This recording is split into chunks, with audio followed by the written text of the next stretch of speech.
jumpa lagi dengan saya Agnes, founder Mama Bear sekaligus konselor menyusui. Hari ini kita mau bahas kenapa sih menyusui begitu istimewa. Sebelum kita mulai, jangan lupa subscribe, like, dan komen. Juga klik tombol lonceng ini untuk notifikasi ya.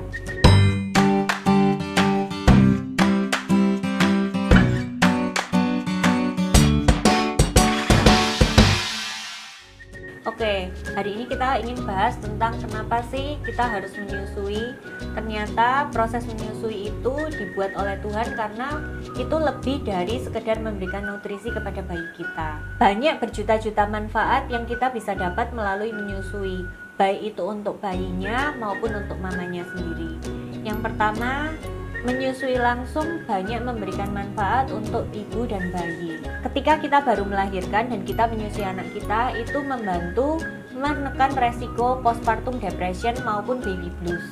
Jadi ketika kulit sama kulit itu menempel, ada yang namanya hormon oksitosin, yaitu hormon cinta, yang otomatis terstimulasi ketika kita memeluk anak kita, sehingga itu menstabilkan hormon kita, hormon kehamilan dan hormon menyusui ini untuk lebih berjalan lebih seirama, sehingga tidak ada yang namanya kayak langsung perubahan yang secara drastis gitu. Jadi proses menyusui itu memang sudah merupakan mekanisme yang harus kita lakukan ketika kita baru melahirkan, dan banyak sekali penelitian yang menyebutkan bahwa menyusui langsung itu membantu kita untuk cepat beradaptasi dengan bayi kita gitu.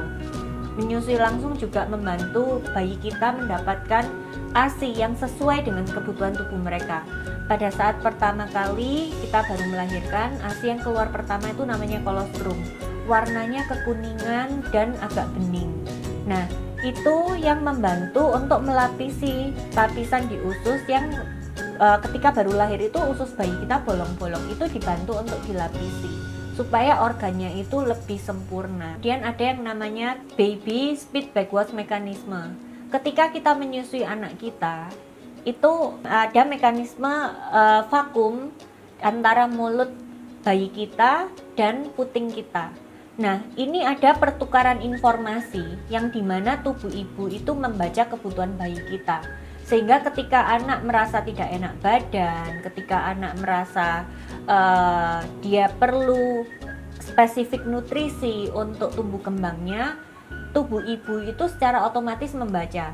Sungguh luar biasa ya, ciptaan Tuhan, mekanisme yang Tuhan berikan itu sungguh luar biasa. Dan ini itu hanya terjadi pada saat ketika kita menyusui. Nah, kemudian ketika kita menyusui, kita juga menstimulasi panca indera dari bayi kita.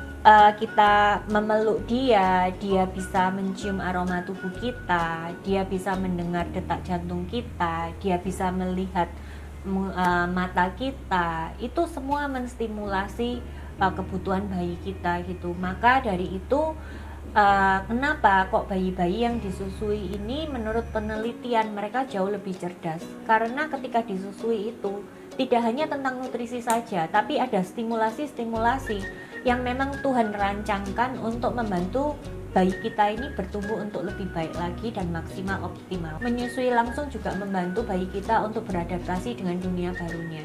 Ketika bayi kita ada di dalam kandungan kita selama 9 bulan, itu mereka selalu mendengarkan detak jantung kita.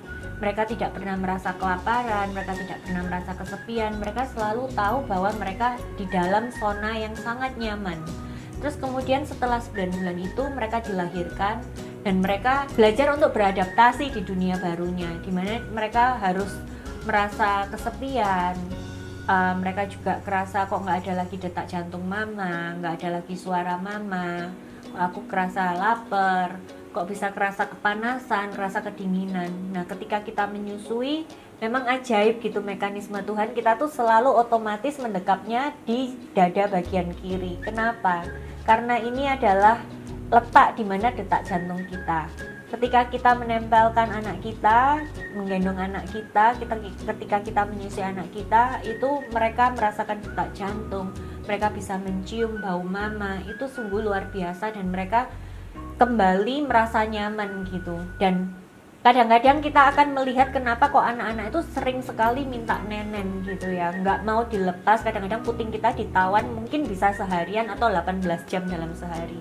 Ya simply karena mereka memang mau deket-deket sama mamanya, mereka membutuhkan kehadiran mamanya.